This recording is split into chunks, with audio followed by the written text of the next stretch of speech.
It is an exciting day because today we are installing solar panels on our boat. Look at that. These are solar panels by a company called Bouge RV. You may notice there's only 3 here. We have already installed 1 panel up there. Looks like you probably need some sunglasses, huh? Wait, hang on a second. How's that? A little better. You're so darn cute. Don't get too used to that hat though. I'm going to be wanting that back. Okay. All right, ready to install some solar panels, ladies? Yep. All right, let's do it. All right, so here we are up on the boat. Now that's the panel that we did already install. Now this isn't in an ideal situation because these 2 support struts are quite near the middle of the panel. And we had to do that in order to mount it on this curved rail. Otherwise those struts just would not work. So we're gonna have to come up with some kind of secondary way to support either end of these panels, most likely. But that's what we're gonna do for now. We're gonna do the same on this side with that panel, and then we're gonna be installing those other 2 panels down there on these straight pieces that are directly behind my beautiful bride. As you can see, ta-ta-ta, thank you, Venna. And there's one more pole over there that the other panel is gonna be going on.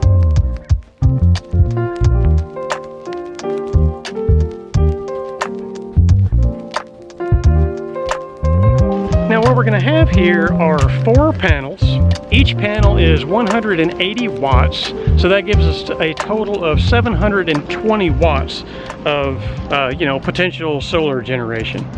And one thing that we've had a few people ask about is are we going to be running 2 or more charge controllers in order to sort of eliminate the problem of the panels being shaded by the mast? Because if 1 or more panels or even part of a panel is shaded, then it drastically reduces the output of any other panels that are attached in parallel.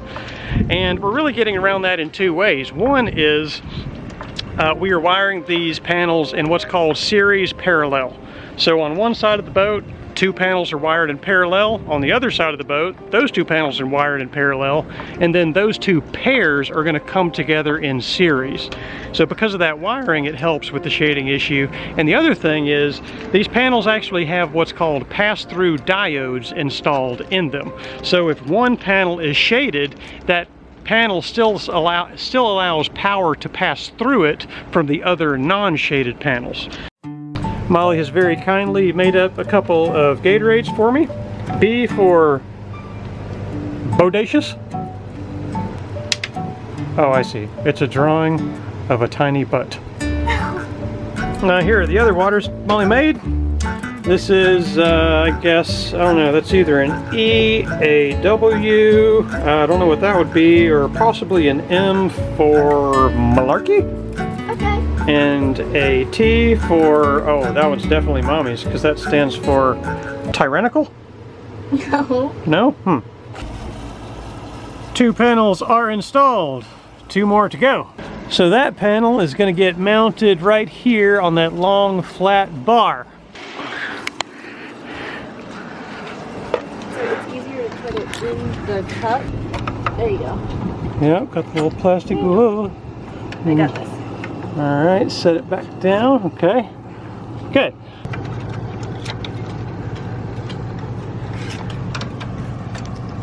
Will you hand me that thing? Hand you. Yeah. Okay, hang on to it. Oh, this? Oh, jeez. I got it. Okay. It's moving it. It's giving myself some Okay, here you go. Here you go, Molly. Just keep. Yeah, you can take the sides off. Okie dokie, folks. All 4 panels now are attached to the boat. Let's just say that. This is certainly not their final configuration, as we still have to set up some support struts to help hold them out and support their weight, do some fine-tuning as far as their position and such as that. But yeah, we are making good progress. A little warm out there, huh? It is. so warm. Here.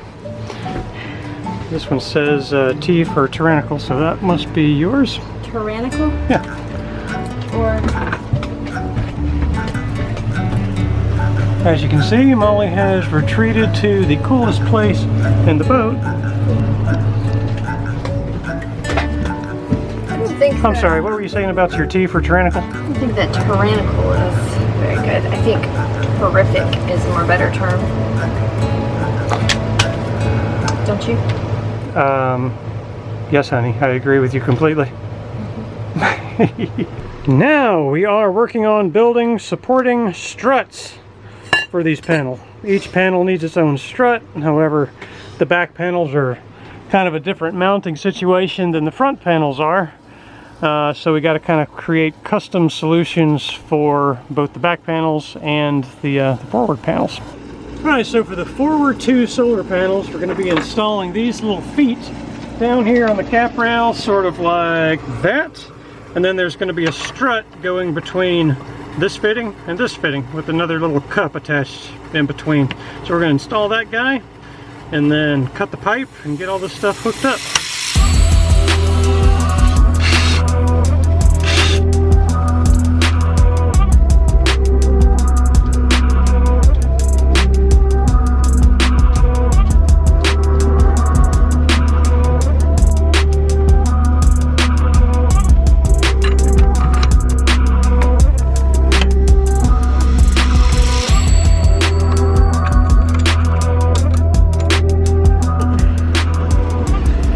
Looks perfect. Holy crap, this just looks so stinking perfect. I think we should just leave that right where it is. Agreed.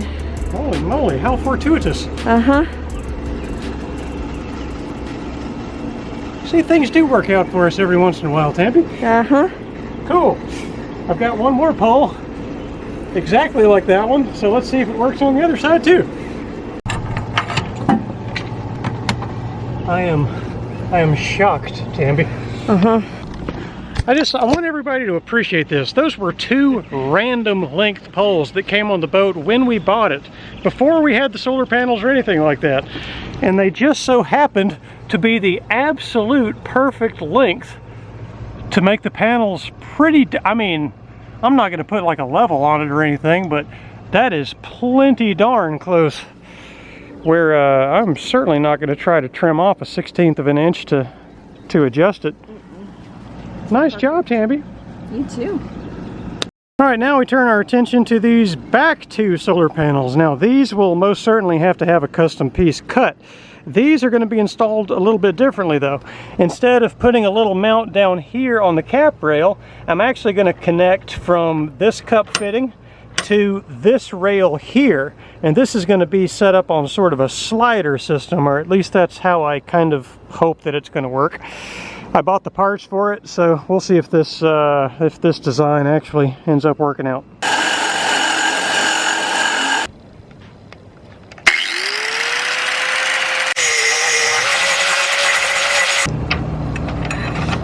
No support there. Yeah, there's support.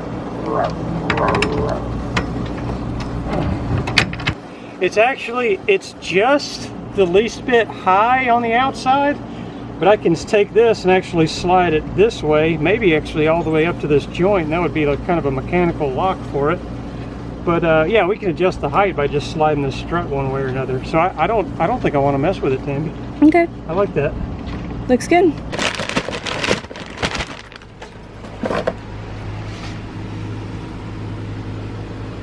All right, make it happen, Admiral.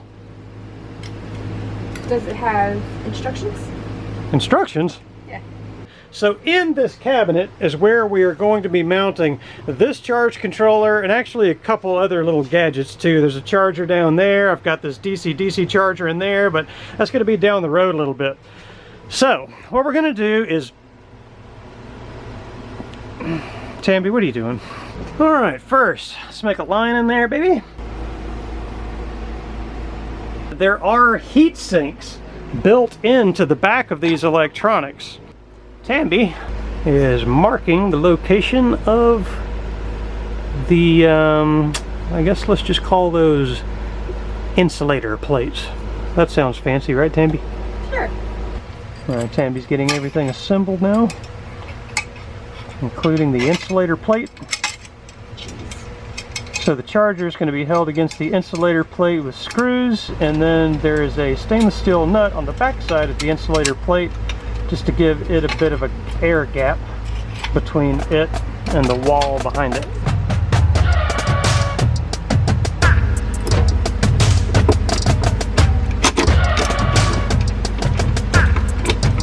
What is that face?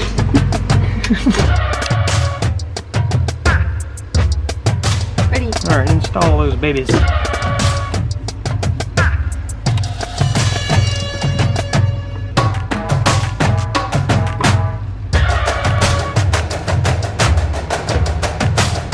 you need something to drink?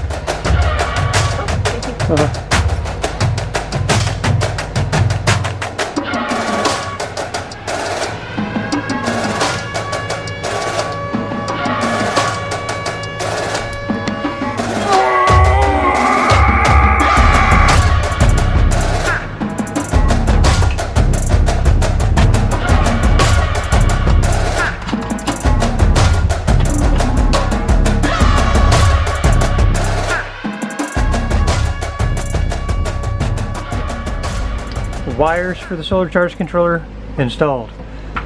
Breaker for the solar charge controller installed. Solar charge controller installed. Solar panels. We are hooking up wires. I'm not gonna really worry too much about how they're routed and everything right now. I'm just gonna get everything hooked up so that we can check our connections and be sure that we have power. Alright, unfortunately we have a problem, as is the way these projects often go. They can't just go off without a hitch without having some kind of a problem. You see that hair, Tambi? Whatever, I'm going with it. So we got everything hooked up to the charge controller. The charge controller isn't doing anything. So we checked the voltage at the charge controller, and there is no voltage at the charge controller. All right, so we have some bugs in our solar panel wiring that we did. We're figuring it out. Wait, this is... Look at my hair, it's still doing that thing. What? That's not right. This is the right connection for the male piece.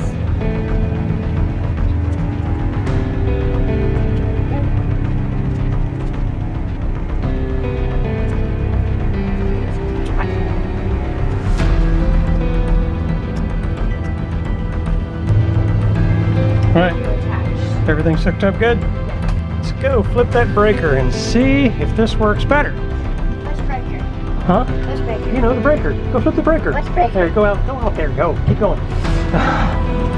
Alright, Molly's climbing into the box.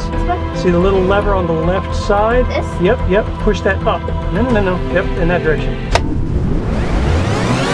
So the sun is currently directly behind that cloud. We're currently making about 71 watts of power, so let's see how things change when the sun pops back out.